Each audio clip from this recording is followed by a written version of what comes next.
I remember it like it happened yesterday, even though it was a little over 5 years ago. It was supposed to be a normal weekend camping trip. My friends and I had planned it for weeks. We'd chosen a spot near an old and used railway line that cut through a dense forest about 50 miles from town. I loved the outdoors, and this place seemed perfect, quiet, remote, and untouched. We arrived in the late afternoon, hauling our tents, sleeping bags, and supplies from the car to a clearing about half a mile from the tracks. The place was serene, and the air smelled of pine and damp earth. The sun filtered through the trees, casting long shadows on the ground. It was the kind of place where you could lose yourself in the calm of nature, forgetting the chaos of everyday life. By the time we finished setting up camp, the sun had started dipping below the horizon. The sky turned shades of orange and purple, and the temperature dropped just enough to make you appreciate the warmth of the fire we had built. We cooked dinner, hot dogs on sticks, and a pot of instant noodles, and spent the next few hours sharing stories and laughing. It was the kind of night that reminded me why I loved camping so much. But then, something changed. It started subtly. The laughter died down, and we all fell into a comfortable silence, listening to the crackling of the fire and the sounds of the forest. Crickets chirped, and somewhere far off, I heard the hoot of an owl. But then there was something else, something faint. At first, I thought it was just my imagination, but as I strained my ears, I realized it was real. It sounded like a low, rhythmic thud, almost like footsteps, but slower. I brushed it off. Forests are full of strange noises, I told myself. Animals move through the underbrush, branches fall. The wind carries sounds from far away. There was no reason to be alarmed. Still, I couldn't shake the uneasy feeling that settled in my chest.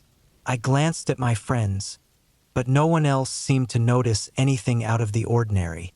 The sound didn't stop, though. If anything, it grew louder, more defined.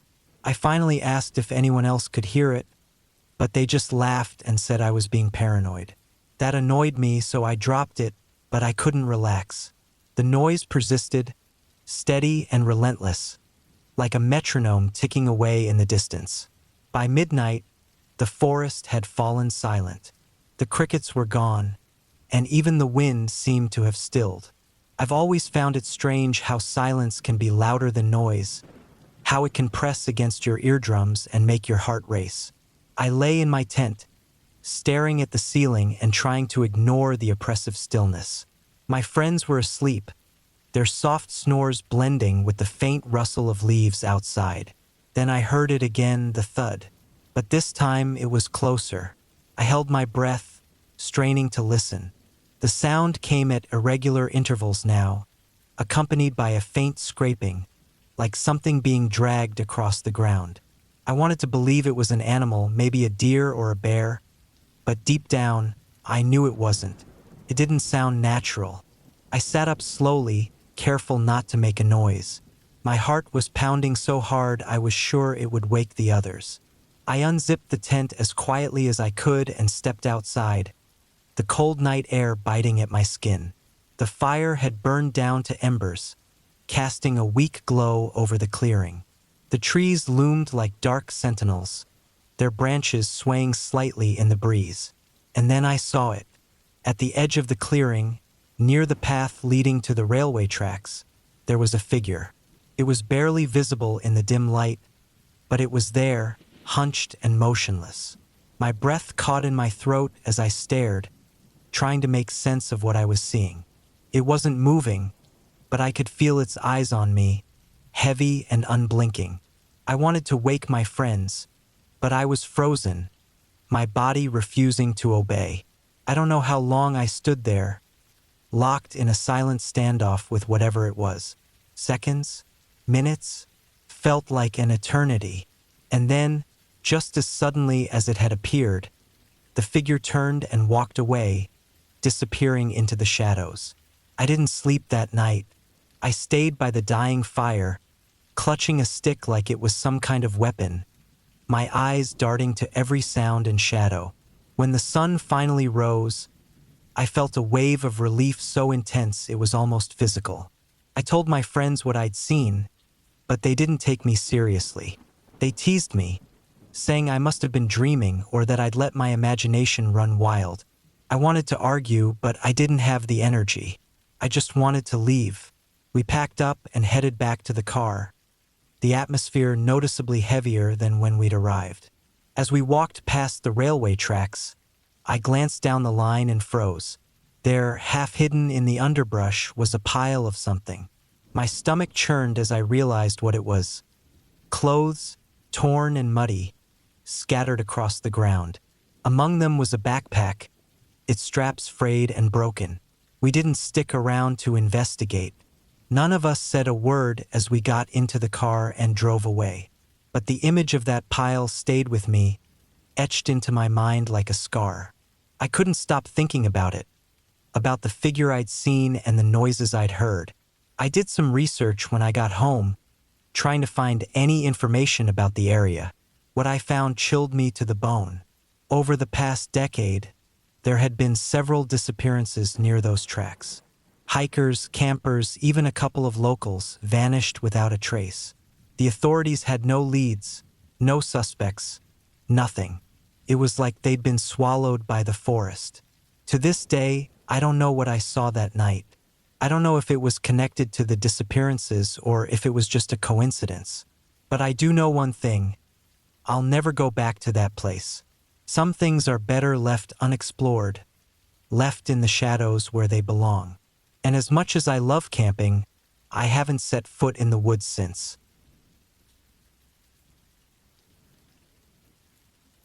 The hike to our campsite was supposed to be easy. That's what Sam, the trip planner, had said. Just a simple trail through the woods to a secluded clearing where we could set up camp, roast marshmallows, and escape the stress of everyday life. I wasn't much of an outdoorsman, but I trusted Sam. He'd been hiking and camping for years. It was mid-September, the perfect time for camping, cool enough to avoid bugs but not yet cold. The four of us, me, Sam, Mike, and Chris, had packed lightly for a single night out. A tent, some sleeping bags, food, and a couple of flashlights. The trail wasn't marked on any official maps, but Sam had found it on some obscure hiking forum. It was supposed to lead to a hidden spot that few people knew about. We arrived at the trailhead around noon. It was tucked away off a narrow dirt road that felt more like a path itself. There was no parking lot, just enough space to leave the car off to the side. The trail started almost immediately, cutting into dense forest. The first mile was uneventful. The trees were tall and old, their canopies blocking most of the sunlight. The air smelled earthy, a mix of damp soil and decaying leaves. We walked single file, with Sam leading the way and me bringing up the rear. The trail was faint, more like a series of broken twigs and flattened grass than an actual path, but Sam seemed confident. After the second mile, I started to feel uneasy. It wasn't anything specific, just a sense that something was off. The forest was quiet, too quiet. No birds, no rustling leaves, no distant animal calls. Just the crunch of our boots on the ground and the occasional snap of a twig. By the time we reached the third mile, I was sure we were lost. The trail had all but disappeared, and the forest seemed to close in around us. Sam insisted we were on track, pointing out landmarks he claimed matched the descriptions he'd read online. A split tree here, a moss-covered rock there. But to me, it all looked the same, just endless trees and shadows. We stopped for a break around 3 p.m. The clearing we found was small and overgrown, but it was the only open space we'd seen in hours. We dropped our packs and sat on the ground, eating granola bars and sipping water. Sam studied his map, a printout from the forum, and muttered to himself. I looked around, trying to shake the unease that had been building since we started. The forest felt oppressive, like it was watching us. The trees were so dense that I couldn't see more than 20 feet in any direction. The shadows were long and dark, even though the sun was still high. When we started walking again, It didn't take long for things to go wrong. The trail, or what was left of it, took a steep descent into a gully. The ground was loose, covered in a layer of wet leaves that made every step treacherous. Mike slipped and nearly twisted his ankle, but we managed to catch him before he fell. At the bottom of the gully, the forest grew even darker. The trees here were taller, their trunks gnarled and twisted. The air felt heavier, colder. I kept glancing over my shoulder, half expecting to see something moving in the shadows. And then we found the first marker. It was a wooden stake driven into the ground at an angle. At first, I thought it was just a random piece of debris, but then I noticed the red paint smeared across it. It looked fresh, the color vivid against the dull brown of the forest floor. Sam brushed it off as a marker left by other hikers, but I wasn't convinced. There was something about it that felt wrong, like it didn't belong here. The paint wasn't splattered or faded like you'd expect from something left out in the elements. It was deliberate, almost purposeful. We kept walking, but the markers didn't stop. Every 50 feet or so, we'd find another stake, each one painted red. They led us deeper into the forest, the trees growing closer together, the air colder with every step. By the time we found the cabin, the sun was starting to set. It was small, barely more than a shack, and it looked abandoned. The wood was weathered and gray, the roof sagging in the middle. There were no windows, just a single door that hung crooked on its hinges. None of us wanted to go inside, but we were losing daylight fast, and the thought of setting up camp in this part of the forest was even less appealing. Sam pushed the door open with the end of his walking stick, and it creaked loudly, the sound echoing through the trees. The interior was as bad as I'd expected. Dust and cobwebs covered every surface, and the air was thick with the smell of mildew. There was a small table in the corner, a broken chair, and what looked like the remains of a fireplace. The walls were lined with scratches, deep gouges that didn't look like they were made by animals. We decided to stay just long enough to figure out where we were and how to get back. Sam spread his map out on the table using a flashlight to see. Mike and Chris sat on the floor, eating the last of their snacks. I stood by the door, watching the forest. That's when I saw the light. It was faint, just a flicker in the distance, but it was there, a single point of white in the sea of black.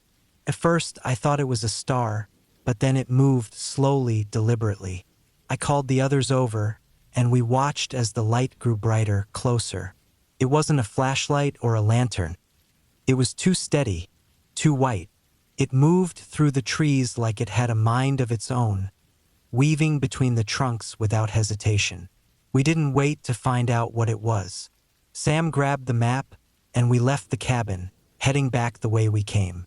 Or at least we tried to. The markers were gone. The stakes that had led us here, that had been so clear and obvious, were nowhere to be found. We searched frantically, shining our flashlights in every direction, but there was nothing, just trees and shadows. Panic set in fast. We argued about which way to go, but every direction looked the same. The forest seemed alive, shifting around us, hiding any trace of the trail we'd followed in. And then the light returned. It was closer now, bright enough to illuminate the trees around it. It didn't make sense. There was no source, no person holding it. It just hovered, like it was watching us. We ran. I don't know how long we ran, or where we were going. The forest was a blur, the trees closing in around us. My lungs burned, my legs ached, but I couldn't stop. I could still see the light behind us, following, unrelenting. When we finally stumbled into a clearing, the light was gone. The forest was quiet again, the silence almost deafening. We didn't talk as we set up camp, too exhausted and scared to argue. None of us slept that night. We sat in a circle, our flashlights pointing out into the darkness, waiting for something to happen. When dawn broke, we didn't waste any time. We packed up and started walking, using the rising sun to guide us east, toward the road. Took hours, but we finally made it back to the car. We never talked about what happened, not really. Sam tried to laugh it off, saying we'd just gotten lost and scared ourselves, but I knew he didn't believe it. None of us did. I haven't been camping since.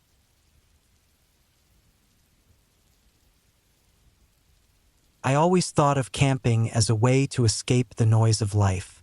No phones, no schedules, just you and the raw, untamed world.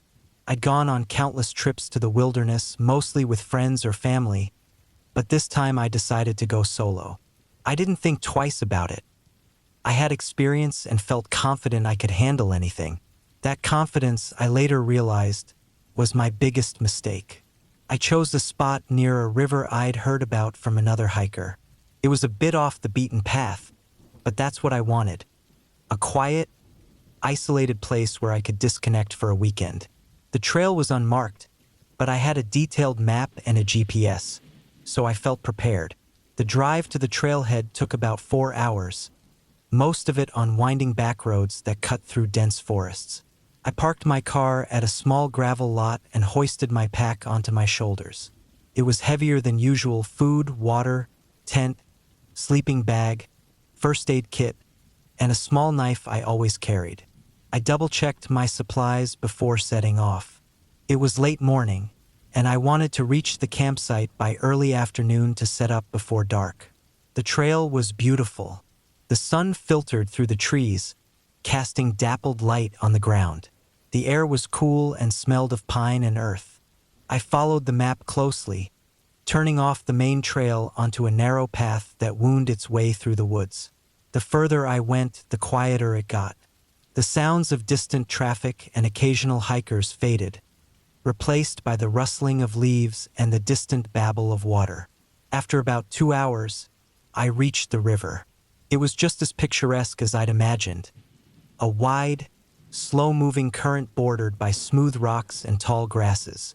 I found a flat spot about 20 feet from the water's edge and set up my tent. It was a small one-person tent, just big enough for me and my gear.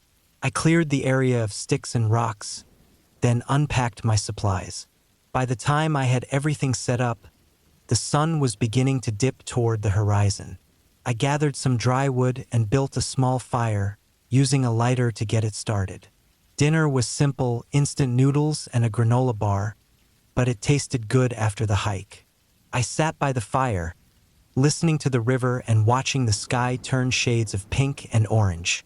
As the sun disappeared, the temperature dropped quickly. I added more wood to the fire, pulling my jacket tighter around me. The stars came out, one by one, until the sky was a glittering expanse of light. It was the kind of peaceful, quiet night I'd been craving. Then, just as I was about to turn in for the night, I heard it. A single splash in the river. It wasn't a small splash, like a fish jumping or a stone being tossed. It was loud and deliberate, like something heavy had entered the water. I froze, my heart pounding. The fire crackled softly beside me, but the sound seemed distant compared to the rush of blood in my ears. I told myself it was probably an animal, a deer crossing the river, maybe. That made sense. Animals were everywhere out here. Still, I grabbed my flashlight and shone it toward the water. The beam cut through the darkness, but all I saw was the smooth surface of the river, rippling gently in the moonlight. I sat back down, trying to shake the unease creeping over me. The woods at night can play tricks on your mind, I reminded myself. Every sound feels magnified, every shadow more menacing than it really is. I stared into the fire, focusing on its warmth and light, but the feeling didn't go away. If anything, it grew stronger. I heard another sound, this time behind me, a faint rustling in the underbrush. I whipped around, shining my flashlight into the trees. The beam illuminated tangled branches and leaves, but nothing else. No movement, no glowing eyes reflecting back at me, just the empty forest. I tried to laugh it off, but it came out shaky. Probably just a raccoon, I muttered under my breath. Though the sound of my own voice didn't bring much comfort, I decided it was time to call it a night. I doused the fire with water, plunging the campsite into darkness, and crawled into my tent. Inside, I zipped the door shut and tucked myself into my sleeping bag. The fabric walls of the tent felt thin and insubstantial, but I told myself they were enough. I'd camped alone before. I'd heard noises in the night before. This was no different. But as I lay there, staring at the ceiling of the tent, I couldn't shake the feeling that I wasn't alone. Every creak of a branch, every rustle of leaves made my muscles tense. My knife was within arm's reach, but the thought of actually needing it sent a chill down my spine. Around midnight, I heard it again, the splash. This time, it was closer, much closer. I sat up, my heart hammering in my chest. The sound wasn't coming from the river. It was coming from the direction of my tent. A slow, deliberate splash, like someone stepping into shallow water. My mind raced. I hadn't seen anyone on the trail. There shouldn't be anyone else out here. I grabbed my flashlight and knife, hands shaking. The tent was silent except for my ragged breathing. I waited, straining to hear anything outside. Minutes passed, but it felt like hours. Then I heard it, a soft scraping sound, like something brushing against the fabric of the tent. Panic surged through me. I unzipped the door just enough to stick my flashlight through and turned it on, sweeping the beam across the campsite. The light fell on the riverbank, the trees, the rocks, but there was nothing there. The fire pit was cold and dark, the river calm and still. I stepped outside, my flashlight trembling in my hand. The night was eerily quiet. No crickets, no wind, nothing. I shone the light in every direction, searching for any sign of movement. And then I saw them. Footprints. They were faint but unmistakable, wet prints leading from the river to my tent. They weren't animal tracks. They were human. My blood ran cold. I hadn't heard anyone approach. Whoever had made those prints had done so silently, deliberately. I followed the trail with my flashlight, but it stopped a few feet from the tent, disappearing into the underbrush. My instincts screamed at me to leave, to run back to the car and get the hell out of there. But the thought of hiking through the woods in the dark with whoever or whatever was out there was just as terrifying. I retreated back into my tent, clutching the knife and flashlight like lifelines. I didn't sleep. I sat upright in my sleeping bag, listening to every sound, every rustle, every breath of wind. Hours passed, but nothing happened. The forest remained silent, as if it, too, was holding its breath. When dawn finally broke, I didn't waste a second. I packed up my gear in record time, my hands trembling as I stuffed everything into my backpack. The footprints were still there, a haunting reminder of the night before. I didn't follow them to see where they led. I didn't want to know. The hike back to the car was a blur. The trail that had seemed so peaceful the day before now felt oppressive, every shadow a potential threat.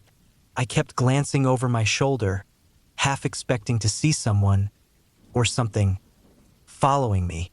When I finally reached the parking lot, my car was just as I'd left it. I threw my gear into the trunk, started the engine, and didn't stop driving until I was back on the main road. To this day, I don't know who or what was out there that night. I've replayed the events in my mind 100 times, trying to make sense of it. Was it a person?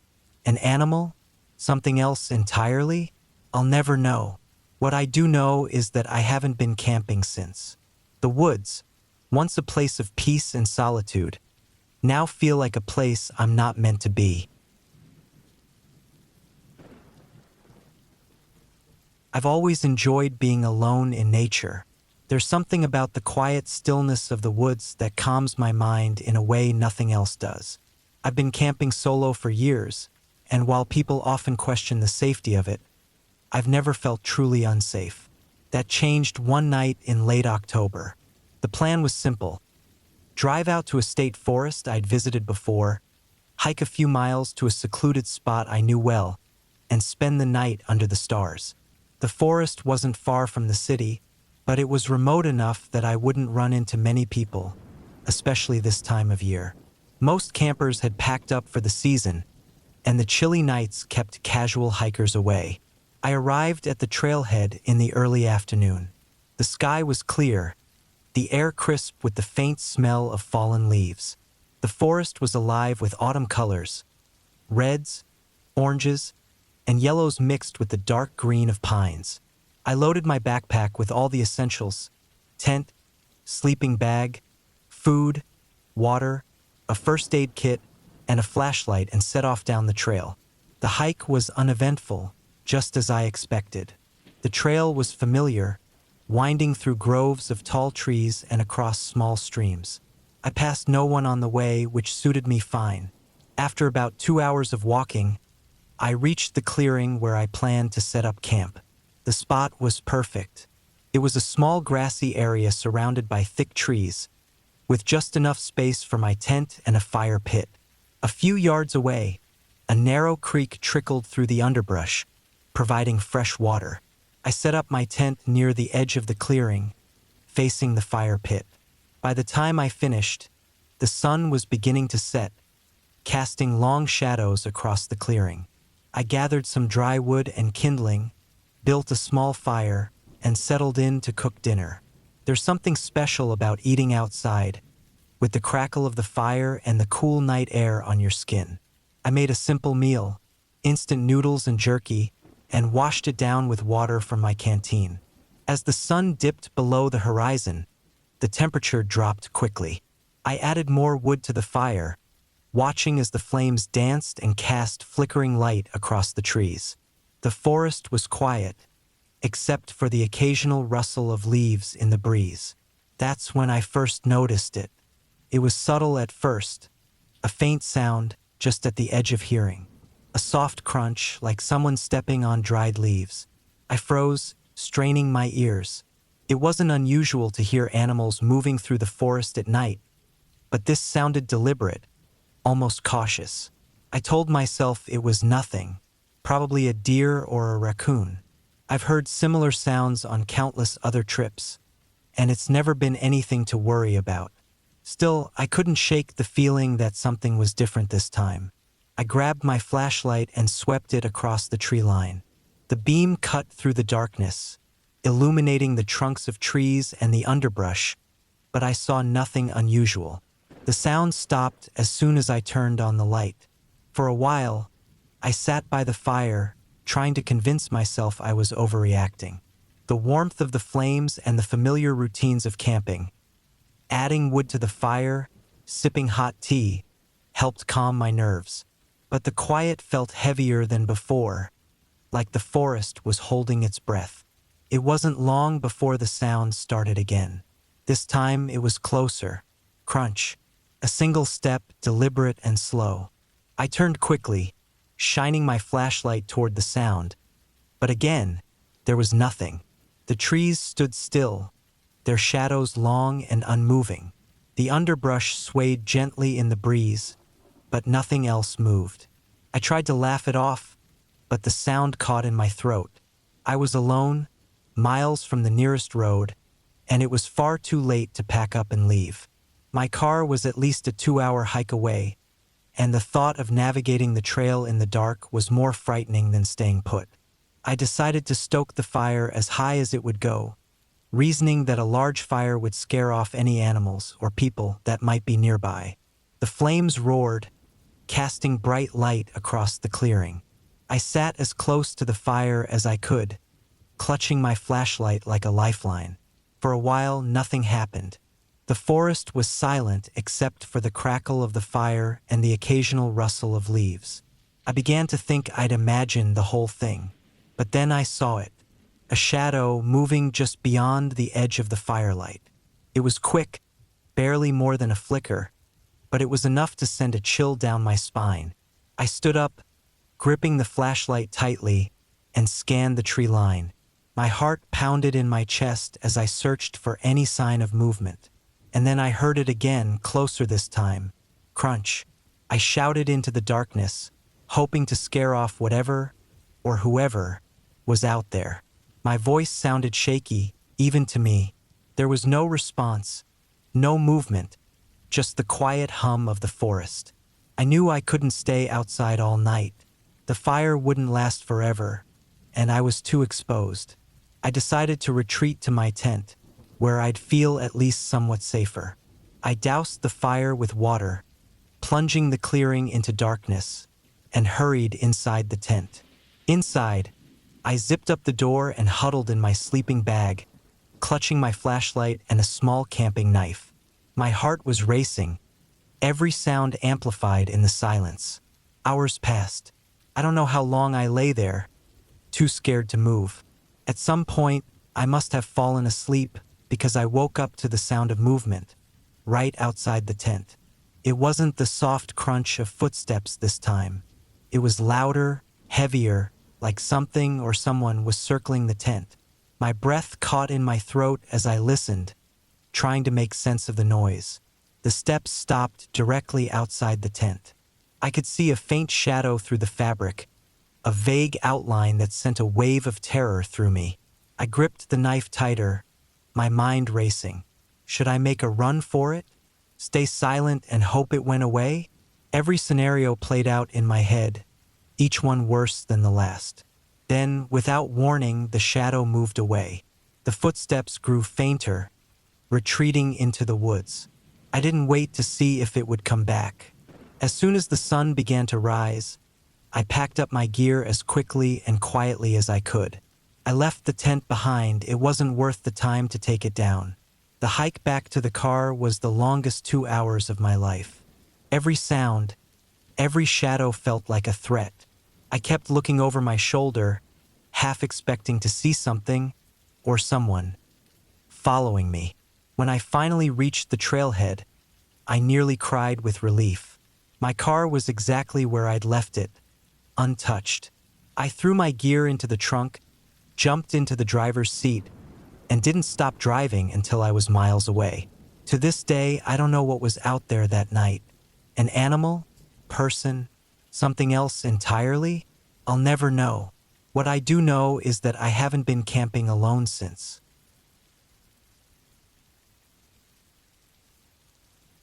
I've always loved the outdoors. Camping, hiking, exploring. It's all I've ever needed to clear my head. So when a long weekend came around, I decided to take advantage of it and spend a few days in the mountains. I wanted to disconnect from the chaos of work, the noise of the city, and the endless notifications on my phone. The plan was simple. 3 days, 2 nights, solo camping in a remote spot I'd read about online. I'd been camping alone many times before, so I wasn't worried. I packed my gear, tent, sleeping bag, food, water, a map, compass, and a GPS device. I even brought a portable phone charger, though I didn't plan on using my phone much. It was mid-autumn, and the weather forecast promised clear skies and mild temperatures, perfect for hiking and camping. The drive to the trailhead took about 4 hours. It was a small gravel parking lot at the edge of a national forest, surrounded by towering pines and dense underbrush. I parked my car, shouldered my pack, and set off down the trail. The air was crisp and cool, filled with the earthy scent of fallen leaves. The trail was well marked at first, winding through the forest and gradually climbing into the hills. I passed a few other hikers on the way, exchanging nods and brief greetings, but the further I went, the quieter it became. By mid-afternoon, I'd reached a fork in the trail. One path was well-worn, clearly the main route, while the other was narrow and overgrown. My map showed that the second trail led to a small, secluded valley where I planned to camp. I followed the narrow trail, pushing through the underbrush and stepping over fallen branches. It wasn't long before the path became less defined, almost disappearing in places. I checked my map and compass frequently, making sure I was headed in the right direction. The valley wasn't far, just a couple of miles, but the dense vegetation made progress slow. By the time I reached the valley, the sun was beginning to set. The spot was beautiful. A grassy clearing surrounded by trees, with a small stream running through the middle.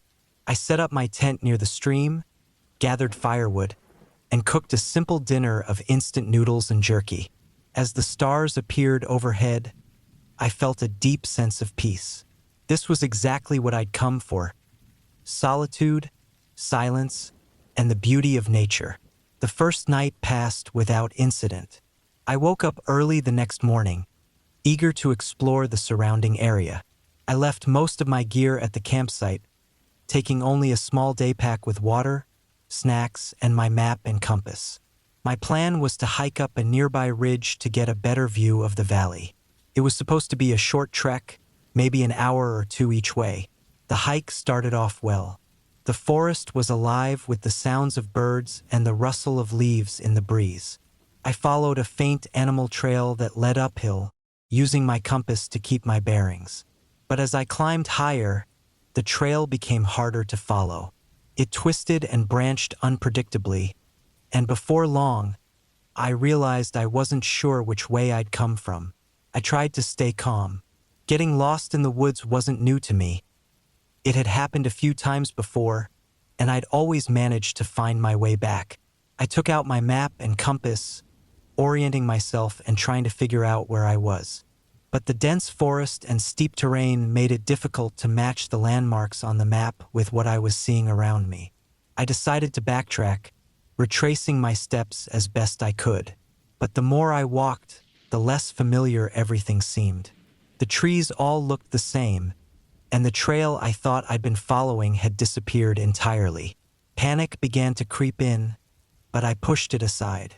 I told myself to stay focused.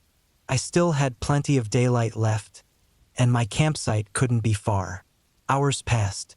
I wandered through the forest, searching for any sign of the valley or the stream, but there was nothing.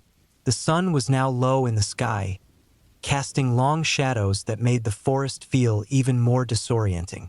My water bottle was nearly empty, and I hadn't eaten since breakfast. I tried yelling, hoping someone might hear me, but the forest swallowed my voice. I hadn't seen another person since leaving the main trail the day before, and I knew the chances of running into anyone were slim. The realization hit me like a punch to the gut. I was completely alone, lost in the wilderness, with night fast approaching. I found a small clearing and decided to stop for the night. I still had my day pack, which included a small emergency blanket, a flashlight, and some granola bars. It wasn't much, but it would have to do. I gathered some dry leaves and branches to make a fire, but without matches or a lighter, it was useless. The temperature dropped quickly as the sun set, and I wrapped myself in the emergency blanket, trying to stay warm. The night was long and terrifying. Every rustle of leaves, every snap of a twig sent my heart racing. I knew there were animals in the forest, bears, coyotes, maybe even mountain lions, but I tried not to think about that. I clutched my flashlight tightly, its weak beam my only source of comfort in the darkness. When morning finally came, I felt a surge of relief. The forest looked less menacing in the daylight, though my situation hadn't improved. My legs were sore from hiking, and my stomach growled loudly. I rationed the little food I had left, knowing I needed to conserve my energy. I spent the day searching for the stream, thinking it would lead me back to the valley, but I found nothing. The forest seemed endless, an unchanging maze of trees and underbrush. I tried to stay positive, telling myself I'd find my way eventually, but as the hours passed, my hope began to fade. By the third day, I was desperate. My water was gone, and I was weak from hunger and exhaustion. My compass was still functional, but without a clear destination, it was little help. I decided to follow the sun, reasoning that heading west would eventually lead me out of the forest. The terrain was brutal. Steep hills, dense underbrush, and rocky outcroppings that slowed my progress. My legs felt like lead, and every step was a struggle. I tripped several times, scraping my hands and knees on the rough ground. Late in the afternoon, I stumbled upon an old logging road. It was overgrown and barely visible, but it was a road. I nearly cried with relief. Roads meant people and people meant help. I followed the road, my heart pounding with a mix of hope and fear. After what felt like hours, I saw it. A small cabin at the edge of a clearing. It looked abandoned, the windows boarded up and the roof sagging, but I didn't care. I banged on the door, shouting for help, but there was no response. I tried the door, and it opened with a creak. Inside, the cabin was empty except for a broken table and a few rusted tools. It wasn't much, but it was shelter. I found an old tin can and used it to collect rainwater from a leaky spot in the roof. It was dirty, but it was better than nothing. That night, I slept on the floor of the cabin, grateful for the walls that separated me from the forest.